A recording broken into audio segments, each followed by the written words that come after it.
इस ट्रेन से सफ़र करने वाले हो जाओ सावधान, क्योंकि ये ट्रेन आपको आपकी मंजिल की ओर नहीं बल्कि मौत की ओर लेके जाती है।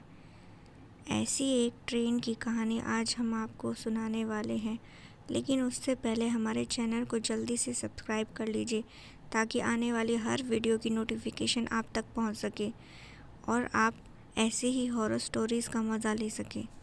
पंकज भोलापुर के लिए ट्रेन से निकला था। ये उसका रात का सफ़र था। वो नहीं जानता था कि उसका ये रात का सफ़र आज बेहद खौफनाक और ख़तरनाक होने जा रहा है। वो बिल्कुल भी नहीं जानता था कि आज रात उसकी जान एक बहुत बड़ी मुसीबत में पड़ने वाली है।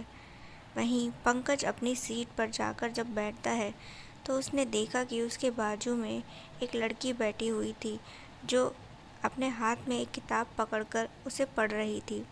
पंकज ने उससे कहा, एक्सक्यूज़ मी मैडम, ये सीट तो मेरी है। तो इस पर उस लड़की ने कहा, हाँ हाँ ठीक है, बैठ जाओ, मैं कब मना कर रही हूँ।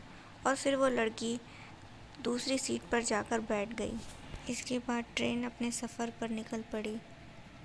सब कुछ आराम से चल रहा था, लेकिन तभी उस ट्रेन में एक भिखारी पंकज के पास आकर भीख मांगने लगा। पंकज जैसे ही अपनी जेब से कुछ पैसे निकाल कर उस भिखारी को देने लगा, सामने की सीट पर बैठी उस लड़की ने एकदम से मना कर दिया।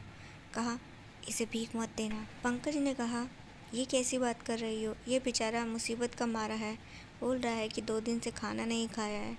अगर मैं इसे कुछ पैसे दे दूं तो इसमें किसी के लिए क्या गलत हो सकता है।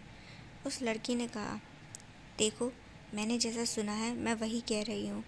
लोग कहते हैं कि इसे भीख देने से आपकी किस्मत फूट जाती है, इसीलिए तुम भी इसको भीख मत देना, नहीं तो न जाने कल को तुम्हारे साथ क्या गलत हो जाए।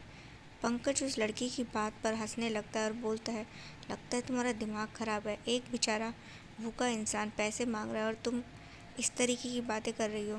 पंकज जो था उस आदमी को पैसे दे देता है। वो आदमी वहाँ से निकल जाता है। उस लड़की ने पंकज की ओर देखकर कहा, लगता है तुम्हारा दिमाग ख़राब हो चुका है जो तुमने मेरी बात नहीं मानी। अब भगवान ही जाने आगे तुम्हारे साथ क्या होने वाला है। पंकज को उस लड़की की बातों पर हंसी आ रही थी, कोई फ़र्क ही नहीं पड़ रहा था, क्योंकि वो अजीबोगरीब चीज़ों में कभी विश्वास ही नहीं रखता था। उसे तो लगा कि उसने एक भूखे की मदद करके बहुत ही अच्छा काम किया है, लेकिन शायद वो नहीं जानता था कि वो लड़की जो बात कह रही है उसमें कुछ न कुछ तो सच्चाई थी जो उसे आगे पता चलने वाली थी। रात का समय था। ट्रेन अचानक से ही एक टनल के अंदर से गुजरी। तभी पंकज को किसी की चीख सुनाई दी। उसके हाथ में फ़ोन था।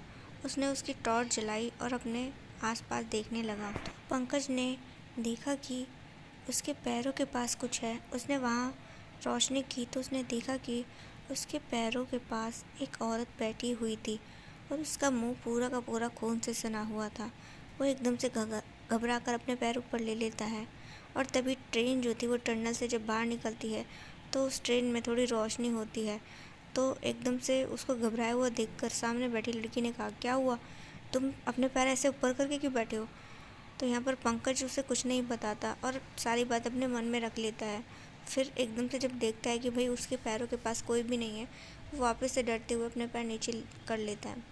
वो लड़की जो थी, कहीं ना कहीं उसे शक हो गया था कि पंकज के साथ शायद वो खौफनाक घटनाएं शुरू हो चुकी हैं जो उस भिखारी को पैसे देने वालों के साथ अक्सर होती हैं। इसके बाद अचानक से ही पता नहीं चला कब पंकज को नींद आ गई और नींद में उसे भयानक औरतें नज़र आने लगी। उनको देखकर वो अचानक से घबरा कर अपने सपने से जाग गया। वो चारों ओर देखता है लेकिन वो औरतें दिखाई नहीं देती, बस उसके सामने वो लड़की बैठी हुई थी। पंकज ने उस लड़की की ओर देख के कहा, मैंने एक बहुत भयानक सपना देखा, पता नहीं सपना था या हकीकत। मेरे चारों ओर भयानक औरतें खड़ी थी। उस लड़की ने कहा, ये सिर्फ़ और सिर्फ उस बूढ़े को पैसे देने की वजह से हो रहा है। वो इंसान नहीं बल्कि शैतान है, और अगर कोई भी उसे पैसे देता है तो वो उनके साथ ऐसा ही दुर्व्यवहार करता है, उन्हें बहुत परेशान करता है। पंकज बहुत घबराया हुआ था। उसने उस लड़की से कहा, इसका मतलब मैंने सच में कोई बहुत बड़ी गलती कर दी है, लेकिन अब मैं क्या करूं। तो इस पर उस लड़की ने कहा, मैंने सुना है यहाँ से कुछ ही दूर पर एक अभी रेलवे स्टेशन आएगा, तुम्हें वहाँ उतरना होगा। वहाँ से बाहर एक गांव है, उस गांव में कोई आदमी रहता है शिवम नाम का, तुम उसके पास जाना, वो ही तुम्हारी कुछ मदद कर सकता है। इसके बाद जब वो रेलवे स्टेशन आया दूसरा, तो पंकज वहाँ पर उतर गया और उतरने के बाद वो गांव पहुँचा। उस गांव में चारों ओर अंधेरा था, लेकिन एक बूढ़ा आदमी वहाँ पर बैठा हुआ था। उस बूढ़े आदमी से उसने कहा, बाबा यहाँ शिवम नाम का कोई रहता है? तो उस बूढ़े आदमी को एकदम से ही समझ में आया कि ये भी ज़रूर वही मुसीबत का मारा है। उसने कहा, हाँ बेटा, मेरा ही नाम शिवम है। मैं भगवान शिव शंकर का बहुत बड़ा भक्त हूँ और मुझे तुम अपनी समस्या बताओ। मैं तुम्हारी समस्या का समाधान निकालने की पूरी कोशिश करूँगा। तो पंकज ने उसे सारी बात बताई। तो वो जो बूढ़ा आदमी था उसने कहा, डरने वाली बात तो है, लेकिन इतनी नहीं कि तुम डर से मर ही जाओ। मैं तुम्हारी मदद ज़रूर करूँगा, चलो मेरे साथ। इसके बाद वो बूढ़ा आदमी उसे पास ही के एक जंगल में लेकर पहुँचता है। उस बूढ़े आदमी ने कहा, हमें यहाँ एक ऐसी तंत्र साधना करनी होगी जिसके बाद वो बूढ़ा भिखारी आदमी जो था, जिसे तुमने पैसे दिए थे, वो खुद यहाँ चल कर आएगा और फिर मैं उससे पूछूंगा कि वो तुम्हें क्यों परेशान करता है। इसके बाद वो बूढ़ा आदमी जो भगवान शिव शंकर का बहुत बड़ा भक्त था, वो उस जंगल में एक क्रिया साधना करता है जो कि एकदम दिल दहला देने वाली थी।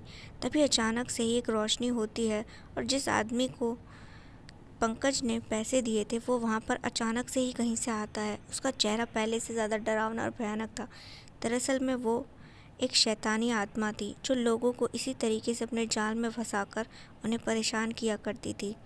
तो यहाँ पर जो भगवान का भक्त था उसने उससे बातचीत की और उसे कहा कि वो पंकज का पीछा छोड़ दे, लेकिन वो शैतानी आत्मा तो कुछ और ही चाहती थी। उसने अचानक से ही पंकज पर हमला कर दिया और कहा, अब तो ये मेरा शिकार है और मेरी मर्ज़ी के बिना ये कहीं नहीं जा सकता।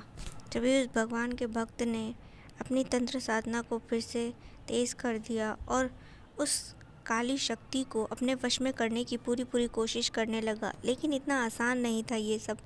वो बहुत कोशिश कर रहा था, लेकिन वो काली शक्ति उसके बस में आने का नाम ही नहीं ले रही थी। उसका एक ही लक्ष्य था, सिर्फ़ और सिर्फ पंकज को जान से मारना। और वो उस काम को अंजाम देने के लिए जैसे ही आगे बढ़ता है, तभी जो है वो बूढ़ा बाबा अपनी शक्तियों को तेज़ करता है और उस काली शक्ति को अपने काबू में करके एक शीशी में कैद कर देता है और पंकज से कहता है कि वो तुरंत यहाँ पर एक बड़ा सा गड्ढा खोदे। उस गड्ढे को खोदने के बाद वो बूढ़े बाबा उस शीशी को, जिसमें वो शैतानी आत्मा बंद थी, उसे वहीं कैद कर देता है। इसके बाद वो पंकज से कहता है, गलती से भी अब तुम इस रास्ते कभी मत आना, नहीं तो हो सकता है आत्मा फिर से तुम्हारे पीछे पड़ सकती है।